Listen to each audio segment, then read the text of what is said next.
Have you ever felt fear when God impressed upon your mind or heart something that He wanted you to do? Stay tuned because today we're going to talk about that and how an epiphany I had from reading two parables has shifted my perspective on this completely. Are you a woman who knows God is calling you to something more, but you're unsure where to start or how to grow it into something impactful? You are not alone, and you're in the right place. Welcome to the Arise Women of God podcast, a show for Christian women who feel called to shine His light and step into their divine purpose. Each week, you'll hear stories of faithful women, both from the Bible and today, who heard God's voice and chose to say yes, even when it felt uncomfortable or uncertain to step with faith into the unknown. You'll walk away with encouragement, spiritual insight, and practical steps to follow those holy promptings in your own life. So let's arise together as women warriors of light. Let's do it God's way, God's strong. Hello and welcome to another Arise Women of God podcast. I'm your host, Tamara K. And today I'm letting you take a second peek into one of our accountability groups where we have a discussion around two parables and fear and faith and preparing for the Lord's second coming. So let me share this epiphany with you, and hopefully it can change your mind and heart as well. I'm actually going to start us off with a spiritual thought this morning. I had a big epiphany this morning, and I wanted to share it with you. Kind of surprised me when I read it, because you know how that happens when you've read something like what feels like a million times, and all of a sudden you see something new, and you're like, oh, how long has that been there? The truth is, it's been there the whole time, right? I was reading in Matthew chapter 25 this morning, and I was reading the parable of the talents, rereading it. And, that's where the one where the Savior gives the 5 talents, the 2 talents, and the 1 talent. And I noticed 2 things that I wanted to point out to you today. The first is that the parable right before it is the parable of the 10 virgins. And immediately following that kind of rebuke to the unwise virgins, where he says, I never knew you, he starts this second parable, which is the parable of the talents. And of course, we know that the 5 doubled it, the 2 doubled it. They were commended for working hard and doubling their talents. And I've always looked at the servant who got the 1 talent and said, why didn't he or she do something with that? Why didn't they? And this time I was reading, and in verse 25, simple phrase. This is why. He said, I was afraid. Whoa. I was afraid. And it pierced me this time, because I paused and I thought, oh my word. I remember getting that prompting to write my book and being scared to death. I remember being told to start that podcast and being scared to death. Yep. And having it stop me and delaying it and putting it off and all of these things. And all of a sudden it was like the Lord was saying, it's not just you who feels that fear. This is the part that I hadn't seen before, is here we are right before the second coming. We want to be wise, want to be those wise virgins, right?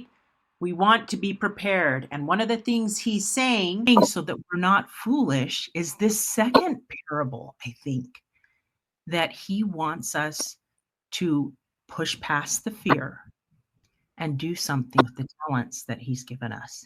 And it was just like this huge, oh my goodness gracious, wow. And it just kind of surprised me and humbled me all at once, because I was like, okay, I can see now that because my prayers have been, how can I prepare for the second coming? That's how can I prepare myself and my family and those around me for the second coming? And this is the answer that he gave me. Magnify your talents. Wow.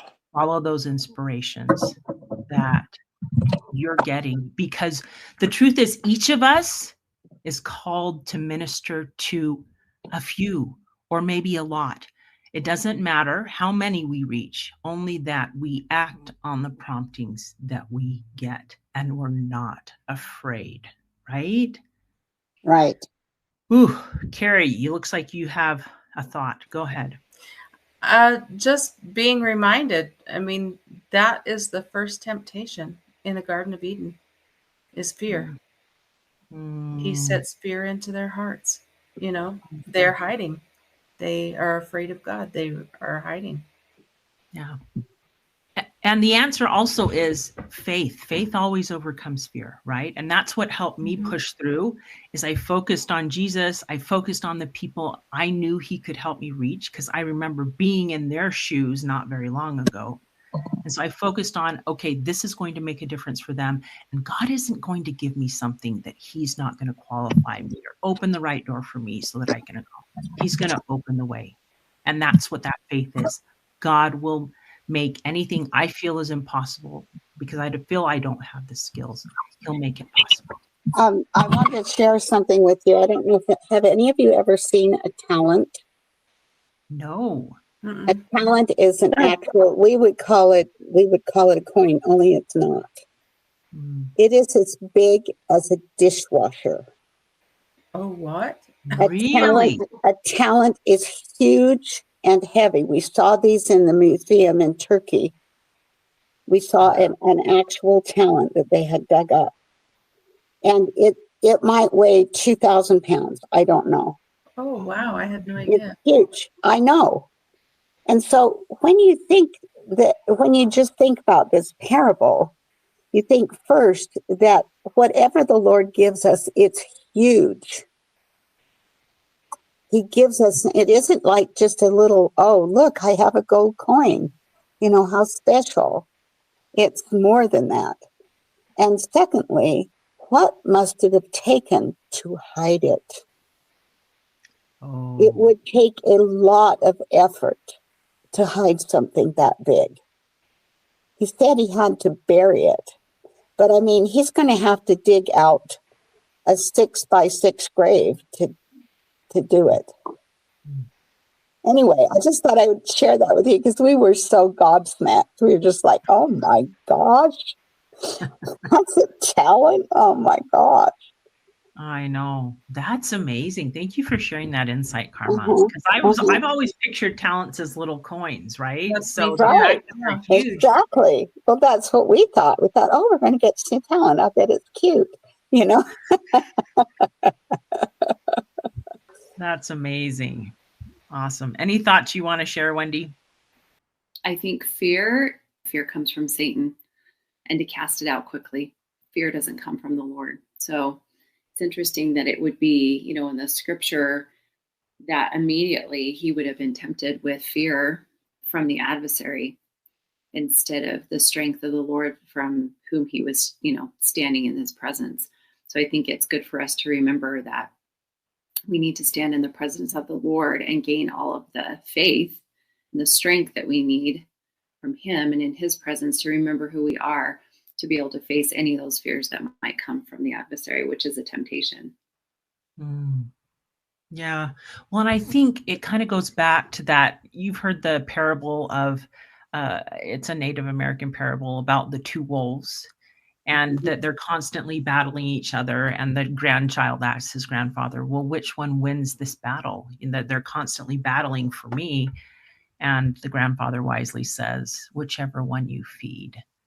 And so that becomes something that we need to remind ourselves. If we want to conquer the fear that holds us back from stepping into whatever divine calling God is placing on our hearts, then we need to feed our faith and not feed the fear. And I'm not saying you're not going to feel fear, because hello, It's part of the process when God places something on your heart. It's scary to step up and step out and write a book or start a podcast or blog or speak or whatever it is he's calling you to do. It's hard to step up and do that. But at the same time, if you feed the faith, God is going to open the right doors. If you feed the fear, you're going to stay stuck. And sometimes there's other things that keep us stuck. Sometimes we have to overcome some past trauma. So we've got to journal about it or talk to a counselor about it so that we can move forward, because there are a lot of things that can hold us stuck in fear. And so it requires work. It requires work to move forward. And so sometimes you have to it's like stepping through these, almost a minefield. You kind of have to figure out, okay, how do I navigate this? But the good thing is God knows. God knows the perfect path for each of us, and he'll inspire us what to do. Well, and there's that saying that where your mind goes, your energy flows. And so if you're putting a lot of your energy and time and effort into fear, and those fears, they're going to definitely hold you back. But if you put your mind and effort into, I may be scared, but I'm going to try and have faith that the Lord will bless me, and put my energy there, you're going to see the payback. You're going to find that you're strengthened and uplifted through even if you don't know what you're doing, right? Even if you have no clue exactly what you're doing, but you keep putting energy into, this is what I'm creating and I'm trying to create, and I'm going to have faith in God as I create this, and that he's going to help me every step of the way, and keep him at the forefront, you'll get there. I think the theme for today is forward with faith. That no matter what obstacles come our way, that we're going to move forward with faith. And we're going to keep pressing forward and not let fear stop us. We're not going to let the adversary slow us down. And if we get distracted, you know what? Guess what? You're normal. You're normal if you get distracted, and just realize that God is with us. He knows how long this process is going to take for us, because he knows us perfectly and individually.